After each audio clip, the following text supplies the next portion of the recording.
Woo-hoo! It could be getting hot in here in the SEC land right now, or it could mean nothing.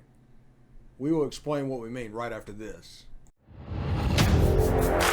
You are Locked On Ole Miss, your daily podcast on the Ole Miss Rebels, part of the Locked On Podcast Network, your team every day.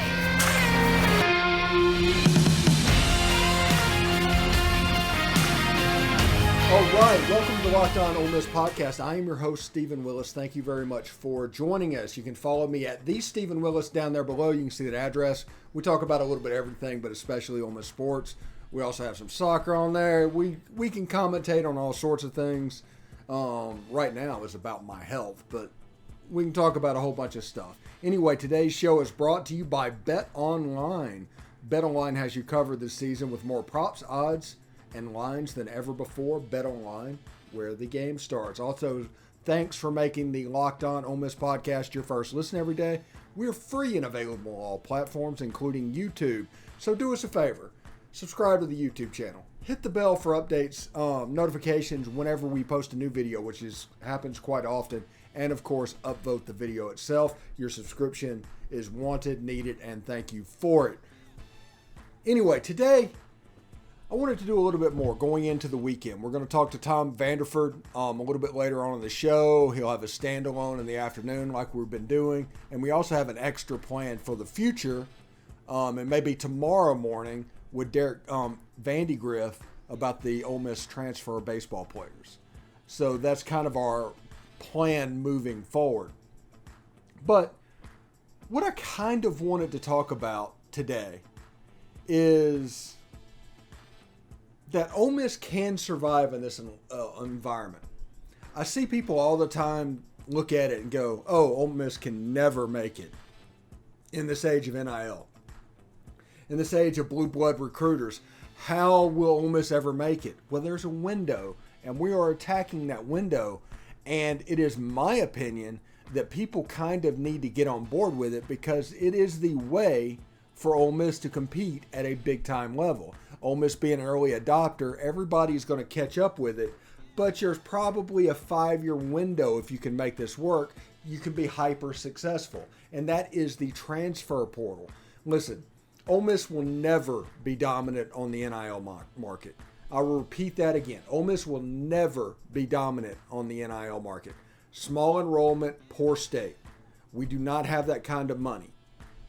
We like to brag that we have more money than state, but that's essentially a valedictorian and summer school argument when it comes to wealth and relative wealth when dealing with the Texas A&Ms and the Tennessees and the Georgias and those guys in the Southeastern Conference. So we're not going to be able to compete that way. So the question is, how can we compete? We're not going to be able to do the blue blood type recruiting because Hugh Freeze basically got the NCAA here to ensure that that didn't happen. We were almost there. Ole Miss was almost Clemson. Ole Miss and Clemson rose at about the same time. And they were almost there. And the NCAA kind of chopped them down. So blue blood recruiter is not an option. And as I say, there's 3 ways to build a roster in modern college football. And one is the NIL monster. It's what you see from Texas A&M, Miami, Oregon, Tennessee, those guys. Basically, if you were a power program in the 90s, you're using NIL money and you're willing to go broke to do it for the relevance that you had. The other one is the blue blood traditional recruiters, either the Georgias, the Alabamas, the Ohio States, the Oklahomas, those guys. So if you can't compete in those 2 windows, because there's about 7 or 8 teams in each category that competes at a high level. Now, the third way to build a roster is through the transfer portal. USC has used it effectively. Ole Miss has used it effectively. LSU has used it effectively. That's because LSU had to. I don't know if that is in their future, but that's what they're doing for the time being. Now, we will see this year if the transfer portal can be an effective tool for an elite program. That is the experiment, by the way, people. It's not whether or not you can be good. You want to win 7, 8, 9 ball games? Yes, the transfer portal can do that all day. We can do that until the cows come home. The question is, can Ole Miss become elite in this environment solely through the transfer portal? They're also recruiting, getting solid 4 and 3 stars. They got Marcel Reed. We're going to have John Garcia on probably next week, talking about recruiting again. But, Bryson Sanders is on board. There are really good players in this class, and rest assured, if Ole Miss takes them, they can play.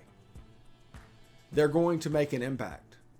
Tysheem Johnson came in. Everybody told you. I told you he was a super athlete. I told you he had Honey Badger qualities. As a true freshman, he made an impact on that defense. This year's the same thing's going to happen with Davis and Igmanosin, by the way. So, the question is, can Ole Miss survive doing this? Can Ole Miss become elite by doing this? Is Sugar Bowls going to become a regular thing by doing this? That's the question. It's not whether or not you can do this, because Ole Miss can win 7-8 games doing this. That could happen. And this year, looking at the roster of what's going on, if Ole Miss has good quarterback play, 10 wins is not out of the realm of possibility. If they have average quarterback play, then you're talking about the 7-8 win model. If they have bad one, it's probably 6 wins, honestly. So the quarterback position is going to dictate most everything. And as long as Lane Kiffin's the coach, you're probably going to have a decent quarterback. So that leads us down the road to Luke Altmaier and Jackson Dart, and both provide different things. What do you need? I think that question in our quarterback controversy or competition is going to be the most important. What do you need? It's not what do you want. What do you need? Because Zach Evans is going to line up in the backfield. And we're going to have Corey Burton on before football season, and we're going to break down Jackson Dart, Luke Altmaier, Zach Evans, Braylon Brown, and all these offensive skill players. We're going to talk about them. And we're going to release them, and he's going to tell you exactly what he thinks about them. Way back in the day, when we first started doing a podcast, even before it was in video form, we did one on Braylon Brown. It was a recruit spotlight, and we looked at film. And Corey gushed about Braylon Brown. The smoothness of him, the athleticism, the hands, the hand strength, the movement.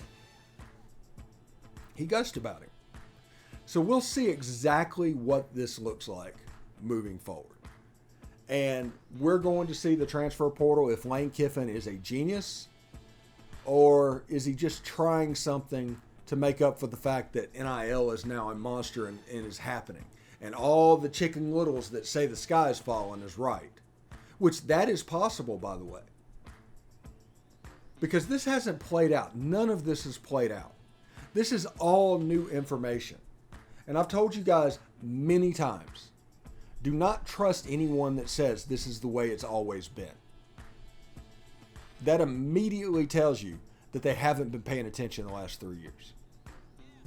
And if they haven't been paying attention the last 3 years, how right could they be? And the answer is not very. And never defer an opinion of yours to somebody else unless it is warranted. It is proven that it's warranted. One of the things we have in this society that's kind of messed up with it is somebody can say something and it can be parroted back and taken as fact right from the beginning. And 3 or 4 generations later, it can be proven false, but the damage is already done. It's already spread. And the same thing happens with sports takes. Everybody that thinks they might know what's going on likes to be first. And now it is better to be first than right. It used to be better than the right to be right than be first. Now it is better to be first than be right. And basically there's no consequences for being wrong. No consequences for any narrative that you put out. You can say whatever you want to say, and as long as it is repeated, if it's repeated enough, it'll become almost an alternative fact, whether or not it happened or not. Now, this is a problem that's going on in our society, but it affects Ole Miss football. It affects the transfer portal because people can say over and over, it becomes fact, and it'll be harder for Ole Miss to recruit. If Ole Miss has trouble signing kids in the NIL market, high-level players, it's going to be talked about and become a fact. And it's going to be harder to sign the next one. So be careful a little bit what you're spreading. Understand what's going on. And I understand the irony of what's about to happen, because the second segment that we're going to talk about today is going to be specifically on realignment rumors. So I understand the irony of what I'm saying. Trust me, believe me. But I think we as a fan base can improve several levels just by being ultra critical by what we're hearing and questioning motivation, seeing who wrote it. And I'm going to bring up this rumor, and we're going to break down about why was written that way and how it might be true. That's the other thing. Everybody just immediately discounts it because it's not been what they've been going on. They immediately discount it, and then you look at it. See, this is why it can't be true. Look at this. And I'm going to tell you why that can exactly make it true. I'm not saying trust it. I'm saying trust but verify. I'm saying don't discount. Don't just take one opinion as the gospel. That is what I'm saying. That is important. Anyway, I want to tell you right now about BetOnline. BetOnline.net is your number one source for all of your betting needs and sports information. Find all the latest sports developments, league reviews, and news, including this year's NHL playoffs and Major League Baseball. Playoffs are over. Stanley Cup's over. BetOnline is your continued source for all of your sporting wagering information, including live betting, esports, and scores. And BetOnline remains the best spot for all of your sports scores, podcast, and news this season.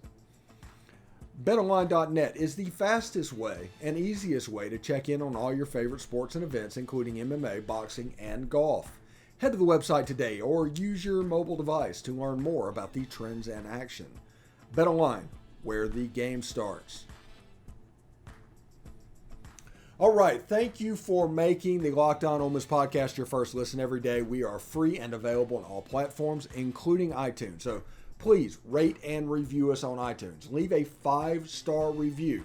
That's important. You can say whatever you want to say. You can let everybody know exactly how unhappy you are with the podcast. But please make it a 5-star review, because that will help others when they search Ole Miss podcast. The Locked On Ole Miss podcast will come up higher in that search engine and would bring more people to the podcast. That's why I'm rooting for that. So please leave a 5-star review. You can say whatever you want to say, but thank you very much. All right.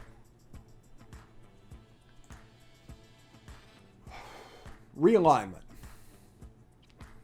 There is a rumor that has come out today, and I will talk about this. I will read it out loud for the audio people, but you'll see it if you are a podcast viewer, if you're watching the show.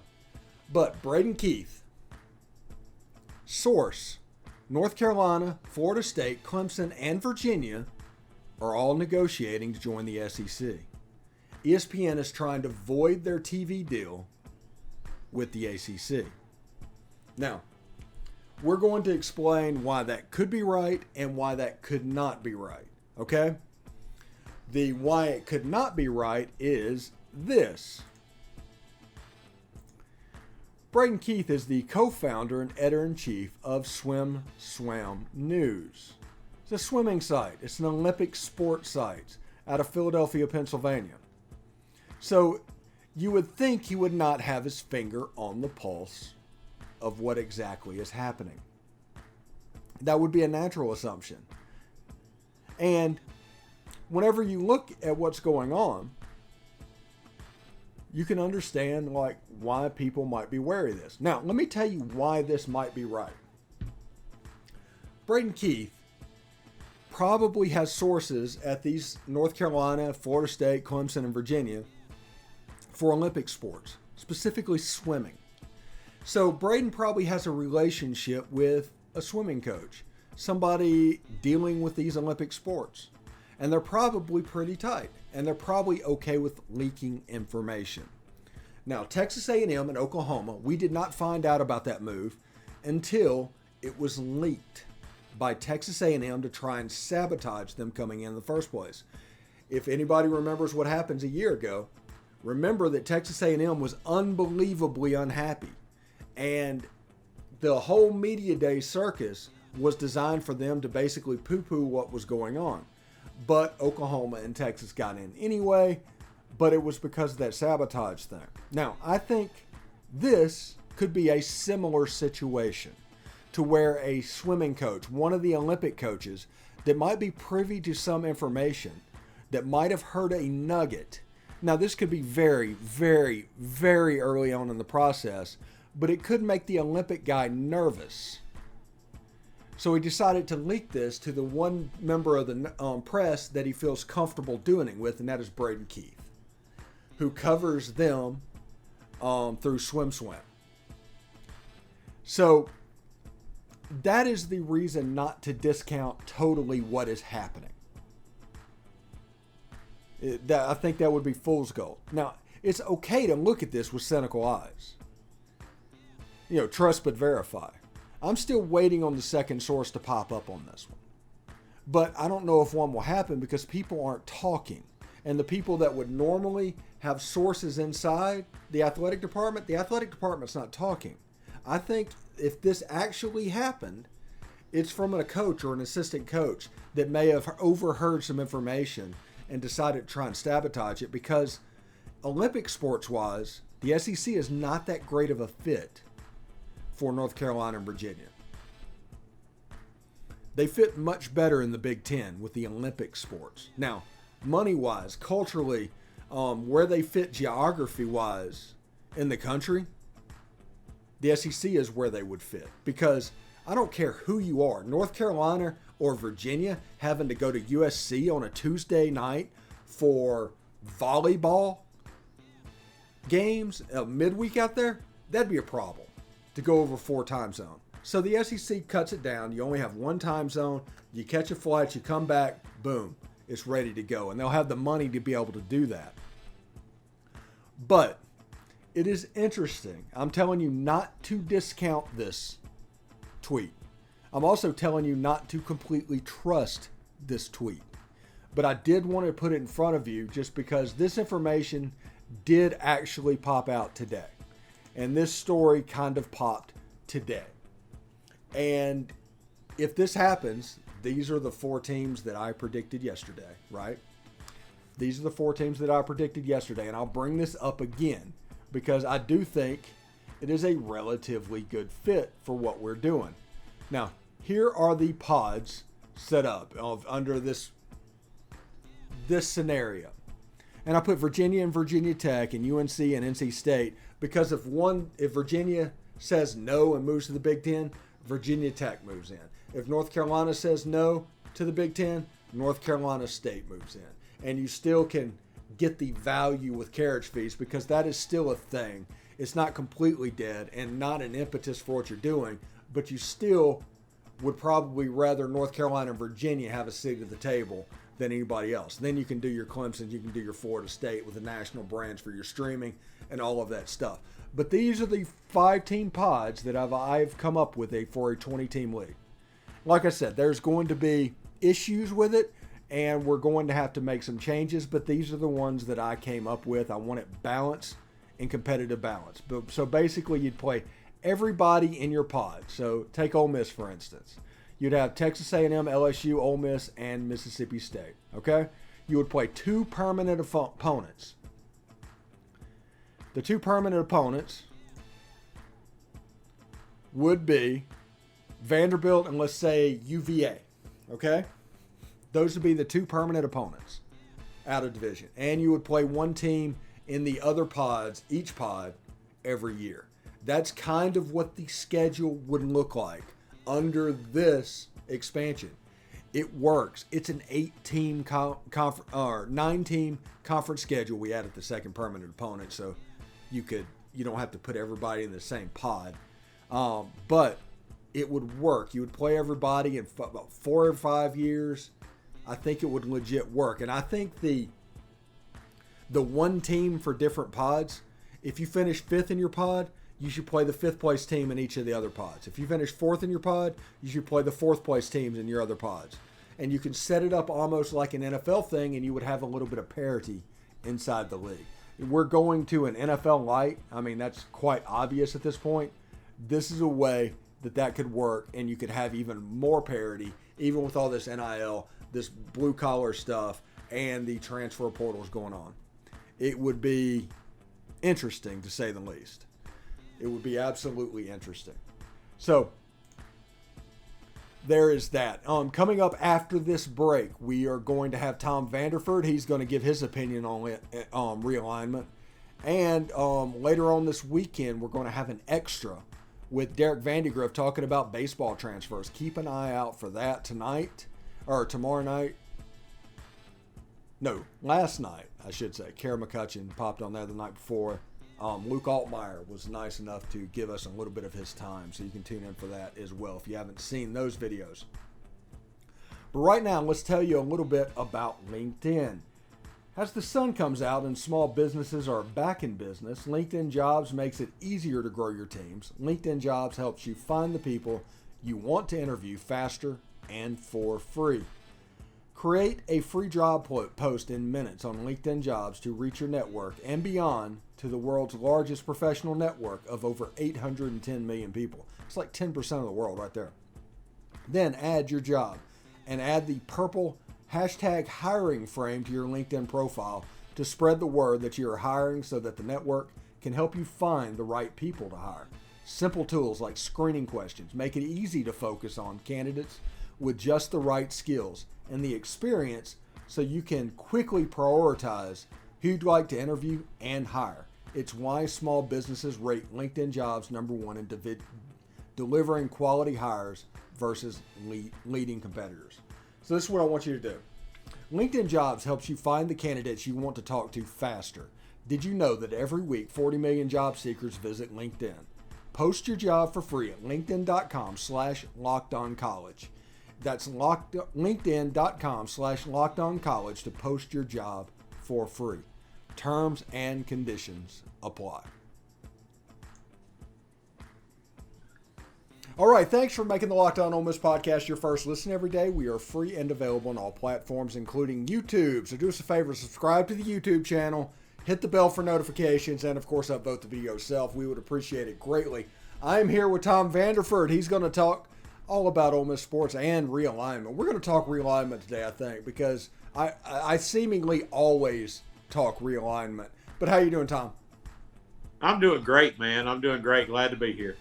Yeah, me too. By the way, I went to the doctor today and got not an all clear, but as good as you can get, a diagnosis, and the MRI showed my tumor was blackening out, which he said that meant was dying. So that is wonderful. That is a good thing for me because I was actually worried about the radiation back in the day. But today was a pretty good day. We're going to do a celebratory dinner at Rodizio's on Saturday. And we're going to go watch a little Thor on Sunday. That's our plan.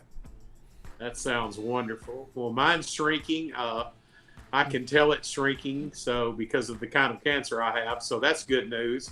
Okay. And we will just keep on the track. I get my first scan on the 27th of July, and we'll just go from there. Okay, perfect, awesome. Definitely, we're thinking all about you and everything. But I hope you get well soon. But you're going to be here regardless, through the fall. We talked about it. Derek Vandergriff is going to join us during college football season as our college betting analyst. And we're going to find different roles for different people to do. We're going to have a couple of interns coming on board. One from England before the World Cup. It's going to be fantastic. It's going to be we're going to have a lot of fun. And it's full speed ahead here at Locked On Ole Miss, I think. That sounds wonderful. So, you don't think we're out of it for Jaden Rashada? I think we are out of it for Jaden Rashada because I don't think we can touch that money that he got. But Marcel Reed, to me, is a heck of a quarterback. and he is somebody that can spend the next 2 years developing, or the year after he gets here developing behind a Jackson Dart or a Luke Altmaier, whoever wins that job, and be ready to take over after he leaves, and he'll be perfectly fine. That's just my opinion on that. I think any time that your plan C is a 4-star All-American type quarterback, that you're in good hands when it comes to recruiting.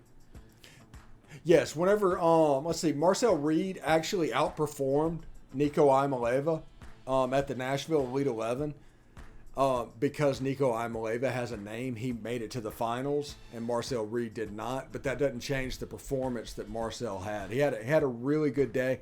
I think he's hurt a little bit by NBA running a 1994 like Auburn offense. I mean, it's very antiquated. A lot of under center. And then you've got this rocket ship at quarterback that could make you so dangerous, and you just don't use him. It's bizarre, but it's also high school football, I guess. All right, the internet kind of went out there for a second, but Tom is back now. We were talking about Marcel Reed, and I don't know, the surprise that could be him. I had somebody tell me he was a Charlie Ward type quarterback when I was comparing him to an RG3 type. And I'm interested to see exactly how this would look. I think a lot of that has to do with that early 90s offense that NBA runs. That's a good assumption. That's a good assertion. I think that Reed will be used in our system. I think he's a good fit. I think he's a really good fit. He's athletic.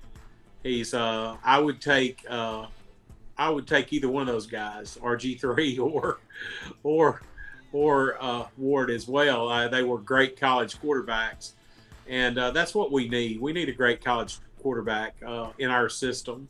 Doesn't necessarily have to be a first-round draft pick. Has to be good in our system. And I think what Lane's going to be more comfortable with now that we've got some tight end help is going back to the tight end, like you were saying, go back to the slot, go back to that running game, kind of more like he did when he was in Alabama and he had O.J. Howard and that old bunch. I think we're going to be doing pretty good there. But, a segue into realignment is it's exciting what's happening out there. And I'm enjoying it. And it's kind of sad because you see the folks getting left out. You saw, or at least you heard that Oregon and Washington tried to talk to the B1G, and they're like, "No, man, we're done for now." I think the B1G is just waiting on a yes or no from Notre Dame, I imagine. I think the SEC would take Notre Dame in a heartbeat, but I don't think Notre Dame wants any part of the SEC. Really? Because the SEC and the fan bases of the SEC teams have 50 years of conditioning not to like Notre Dame. And you have to think that these leaders in the conference are as part of that conditioning too. So I just don't see Notre Dame as an SEC option. I really don't. I really don't. I think it's like you said. I see that conditioning as well. That nobody in the SEC likes Notre Dame. There's Notre Dame's kind of like the Cowboys. You either love them or you hate them. And it's the same way. I've got a bunch of Notre Dame. I got some Golden Domers in my family, and they just think the sun rises and sets with Notre Dame. But the bottom line is Notre Dame's academic standards are so high that I just don't think that they could compete in the SEC week in, week out. Because, look at Vandy. Vandy has those kind of expectations. Now, Notre Dame gets the better athlete, don't get me wrong. But what I'm basically trying to say is that Notre Dame, they're more of a Big Ten type team anyway, usually. And they don't have the overall speed and depth that you're going to get in the SEC. It's two totally different football mindsets. The 3 yards in the cloud of dust or whatever versus the wide openness that we have in the SEC with the super, super fast defenses. Now, Notre Dame has, their first team's probably as good as most SEC teams, but I don't know about their depth factor. that's the same problem we had for years. Even back in the 80s and the 90s, we had some pretty good players on our first team, but we didn't have that quality depth that some of the other schools had. So I think that if they're smart, if Notre Dame's smart, they'll stay in the ACC, because I think we're going to cherry pick some teams out of the ACC and the SEC. I really do. Yeah, I think. You hear all the time the argument the SEC doesn't have rigorous academic institutions, and the Big Ten has all these academics and all of that. That might have been true in 1992 when South Carolina and Arkansas came in, and the only really good, prestigious school that we had was Vanderbilt. But since then, Florida's come on. Georgia's come on. We've added Texas A&M. Oklahoma and Texas are going to fit that. It's not like if Virginia and North Carolina come into the league, they're coming into some foreign country. There's plenty of good academic institutions now in the SEC as well. There's also just some really good football teams as well. That's true. There are some really good academic institutions, and you just hit the nail on the head. A lot of people are looking at FSU and Miami, and I'm looking at Virginia and North Carolina. I really think that Virginia and North Carolina, if the trigger's pulled, those will be two of the schools. I just don't see Florida State and Miami leaving the friendly confines of the ACC. Nor do I see Notre Dame. I mean, if they're smart, what's your clearest path to a national championship? Is it in the B1G, or is it in the ACC or the SEC? Well, it's not in the ACC because they haven't done it in the last 20 years. Maybe the Big Ten. The SEC, they absolutely would be killed. But I saw a graphic the other day to where Notre Dame was listed amongst 18 schools that have never won a BCS or a New Year's Six bowl game. The only difference is Notre Dame has been there 8 times. They're 0-8 in those games, including last year when they had a 2-touchdown lead on Oklahoma State, and they just came back and won the game anyway. So, yeah, they're media darlings. Yeah, it's more of a situation where they didn't deserve to be there in the first place. Exactly. And that's what my Notre Dame fan friends say, and my family. They're like, well, we need to go to a big tough conference and win, or we're never gonna be legitimate. And it's true. It's true. And they, like you said, they go to a New Year's Six game, they go to a BCS game, they get smoked like a cheap cigar. And they are just in that unique position. They're the only team in the country that could play 8 patsies and 3 decent teams and end up in a New Year's Six bowl. It's just, once again, like you were saying with the SEC bias, Notre Dame just really gets on my nerves how they can just cakewalk into a top 4 team without playing anybody much. Yeah, we were Cincinnati beating them away last year from them ending up in the playoff again and getting smoked by Alabama or Georgia. I mean, I just don't see. They are a brand. They do bring things for you. They will help the Big Ten greatly, probably more than the SEC would be helped by them. I think Virginia and North Carolina are perfect fits for the Southeastern Conference.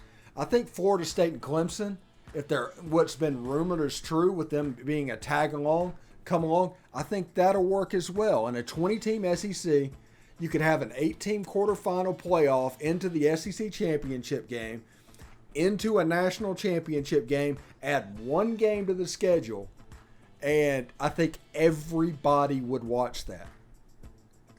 That would be perfect with those 4. Then you feel sorry for the ACC and wonder who they're going to backfill with. They'll probably backfill with Charlotte and some other schools. Well, the thing is, they don't really need to backfill because they have 15 teams. So if they lost 4, and let's say Notre Dame went to the Big Ten, they have a 10-team conference. Yeah, so they're still good. You're right. Yeah, they're still good to go, and they could probably add a couple of a couple of teams maybe that would pop up. Maybe they would get somebody like West Virginia to go with Pitt. Maybe there would be like a team swap if they picked up somebody that was in the Big Ten realm. But I think the ACC would be fine. But it'd be like Miami, Virginia Tech. It'd be the Big East, essentially, is what it would be. Yeah, and you look at them, you look at the Big 12 or whatever it's being called in the future, and you don't see a path to I don't see a path to a national championship. I look at these super conferences and I see that's where the money's gonna be made in the future. Are you a soccer guy at all? I like soccer. I like it more now than I used to. The World Cup? Yeah, the World Cup. Yeah. And you feel familiar how it's seated? Well, back in the day, Australia was in Oceania. And they always had to play a playoff to get in the World Cup. And it was extremely hard. And they decided that they needed to move regions. See, this happens in other sports besides college football. So they moved over into Asia with those guys, and they've made every World Cup since then after not going for like 50 years before.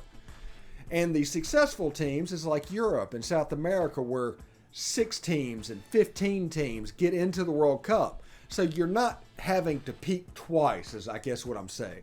You can kind of qualify in 8th position and just make a run in the tournament and do all right. And it's just easier whenever you have help. And I think the ACC, I think the SEC, I think the Big 12 will see that. And I think that's the reason the Pac-12 is going to go away. I think those 4 corner schools are going to kind of matriculate to the Big 12. I don't know if Oregon and Washington are. I think if the SEC moves on those 4 schools from the ACC, you will see the Big 10 take those 2 Pac-12 schools. Plus maybe Stanford if they get a no from Notre Dame. Oh yeah, Stanford would be good for the B1G as well. Mm-hmm. That would be good. But I just hate seeing. I'm an old man. I remember the Pac-8. And they're almost there. There's been so much change. Oh yeah, yeah. I can remember when it was a big deal when they let Arizona and Arizona State in and made the Pac-10. Yeah. So I've been around a couple of days, but. College football is constantly evolving, and the big thing is it's all about money. Mm-hmm. And it's just like with this NIL thing. It's not so much. It's just like Jimmy Johnson used to say. It's not so much the X's and O's as it's the Jimmys and the Joes, and that's what Lane is trying to do at Ole Miss. He's trying to, within NIL, do the best job he can to stack his roster. So getting back to what you said, you're probably correct. Why spend the money on Rashada when you've got Marcel, and you can go out and you can get some defensive linemen, or you can get some backs, or whatever the case may be, with that same NIL money. Because it's not happening now unless it's self-imposed. Some schools only have or only have a certain amount of money they can spend on NIL, or however that works. But Ole Miss doesn't need to get in an arms race with the Miamis or the Texases or the Texas A&Ms of the world. They just don't. So, and for a little bit of that, I see Alabama not getting into a big arms race either. Yeah.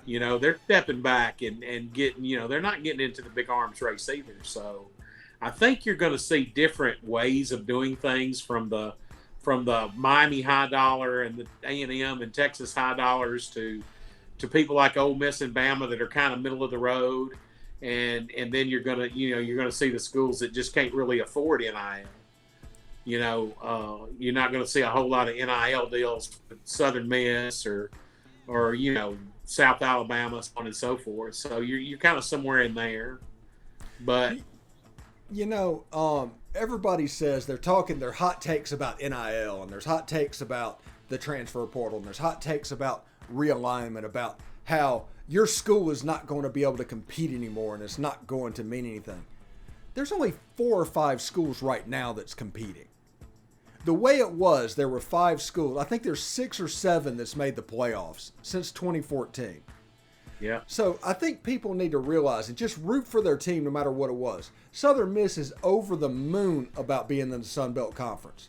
They are so happy about having regional rivalries and doing all that stuff. They don't care about this realignment and how it's going to affect them. Ole Miss shouldn't care about how this is going to affect them. If Ole Miss never wins a football national championship, you know what changes? Nothing. Ole Miss was struggling before this. Yeah. Exactly. If 12 or 16 teams get access to the playoff pool, that's a good advancement for college football. If it's 24, even better. But, realignment and the hot takes that come along with it, basically do not trust people with sources. Trust but verify, and wait for somebody to confirm it, because everybody comes in with stuff and you don't know whether or not it's made up, if the source doesn't know what he's talking about or anything like that. It's going to be interesting. That's why I love the opinion show. We just throw our opinions out there. Yeah, I don't have a source. That's my opinion. Yeah. And that's what I like about it. Perspectives and commentary, man. Perspectives Yes, sir. and commentary. Anyway, Tom, thank you for coming on the show. We will catch you next week. Hope you're doing well, bud. Yep. You hang in there, buddy, and hotty toddy. Hotty toddy.